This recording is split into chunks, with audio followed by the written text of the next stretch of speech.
અહીંયા ઢોરી ગામના સીમાડામાં માતાજીનું મંદિર દેખાય છે. મોમાયમાનું બહુ પ્રાચીન છે. હમણાં બાપુએ વાત કરી અંદાજિક 400-500 વર્ષ જૂનું મંદિર છે. 500 વર્ષનું. તો જુઓ એ માતાજીનું મંદિર છે. એક જારાનું ઝાડ છે. અહીંયા માતાજીના ઝાંઝરીના આવા એંધાણ નીકળ્યા હતા. આ ઊંટનું આનું પગ છે.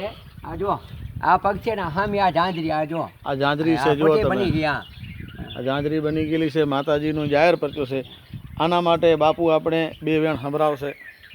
જેના જીના આ અહીંયા આપણો એક દોસ્તો બધા પરિવારમાં તો તે બચારા છોકરા નહોતા તો માતાજીને હર સાલે જાતો મુંબઈ માતાની ત્યાં તો પણ એ માતાજી એમ કીધું રાતના સપને આવ્યા કે તું તારે જવાનું જરૂર નથી ને આપણા ઢોરી કોટા વચ્ચે માતાજી મુંબઈ માતામાં તમને પોતે એના 3 વસ્તુ આપશે ને ત્યાંથી તારો છોકરો થશે. હે જીનામ જય માતાજી. આવી રીતને બહુ પ્રાચીન જગ્યા છે જૂની માતાજીની. અહીંયા દર્શન કરવાથી બહુ આનંદ આવે. અને આ માતાજીનું મંદિર છે. અહીંયા અખંડ જ્યોત બી ચાલુ છે માની. આ બહુ સાક્ષાત માં મોરા ગઢવારીના દર્શન કરી. જય મા. બહુ જૂની જગ્યા છે. આ ઢોરી ગામનો સીમાડો છે.